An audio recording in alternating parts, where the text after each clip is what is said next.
এই যে দ্রব্যমূল্য আমরা গতবারও দেখেছি যে বলছে যে তেল আছে, হ্যাঁ, এখন বলছে বাজারে তেল নাই, সরকার বলছে তেল আছে।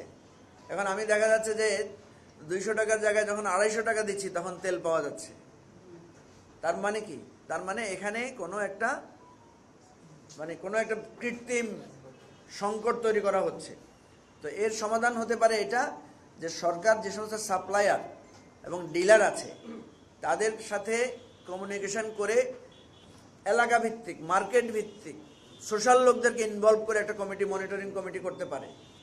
আমরা সবসময় বলি যে সমাধানের দায়িত্ব সরকার একা না নিয়ে যদি সামাজিকভাবে লোকদেরকে ইনভলভ করে, ধরে নেন যে চাঁদাবাজি করে কারা?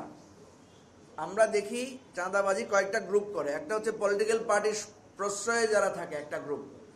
আপনি যদি মনিটরিং কমিটিতে পলিটিক্যাল পার্টির লোকদেরকে ইনভলভ করেন তাহলে পরোক্ষভাবে চাঁদাবাজদের ব্যাপারে কিন্তু আপনি একটা সহযোগিতা পাবেন, অর্থাৎ ওদেরকে চিহ্নিত করা, ওদেরকে নিরুৎসাহিত করার ব্যাপারে।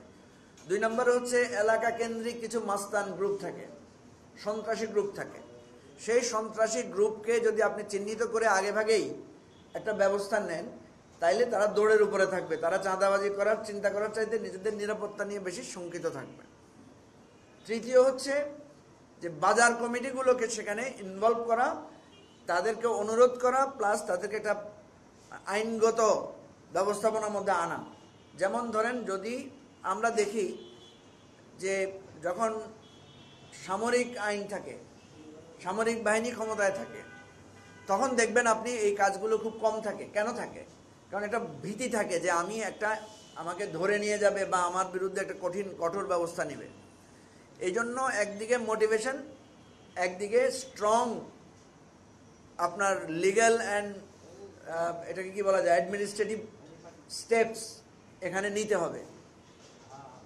দ্বিতীয় হচ্ছে যানজটের ব্যাপারে যানজটের ব্যাপারটাই আমরা সবসময় বলি যে অফিস টাইমটার ভেতরে আপনাকে একটা সিস্টেম, রুটিন আমরা চালু করতে পারি।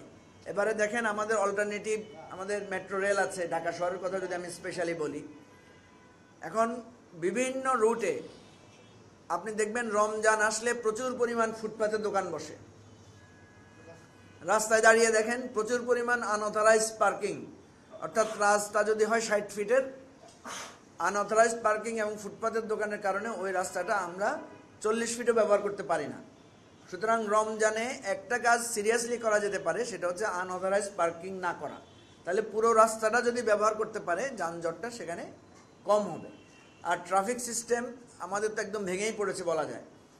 রমজানে স্পেশালি যদি পুলিশ সক্রিয় থাকে, আমার প্রস্তাব হচ্ছে সেনাবাহিনীর সহযোগিতা নিয়ে, সেনাবাহিনী এবং পুলিশের যৌথ সহযোগিতায় এমন একটা পদ্ধতি চালু করা যে পদ্ধতিতে লেন মেনে চলা, ফুটপাত অবমুক্ত করা, প্লাস আনঅথরাইজড পার্কিংগুলো বিভিন্ন জায়গা থেকে সরিয়ে দেওয়া। আপনি আমাদের এই অফিসের সামনে রাস্তায় গেলে দেখবেন যে 2 পাশ অর্ধেক রাস্তা ব্যবহার করা যায় না। যদি পুরো রাস্তা ব্যবহার করা যায় তাহলে যানজটের 50% নিরসন সম্ভব। অর্থাৎ মোটিভেশন, সোশ্যাল যে গ্রুপগুলো আছে, পলিটিক্যাল গ্রুপগুলো আছে, এগুলোকে ইনভলভ করা। 3 নম্বর হচ্ছে আইনগত স্ট্রং পজিশন নেওয়া এবং আগাম সতর্কতা মানুষের মধ্যে জাগ্রত করা। আমরা এখন পর্যন্ত সরকারের পক্ষ থেকে এই ধরনের কোনো পদক্ষেপ দেখি নাই যে রমজান আসছে, আপনারা সহযোগিতা করেন, আপনারা সিরিয়াস হন এবং রাস্তায় এ ধরনের যৌথ প্রশাসনিক ব্যবস্থা যদি নেওয়া যায় তাহলে আমার মনে হয় এটা থেকে আমরা পরিত্রাণ পাবো, এটা আমি মনে করছি আর কি।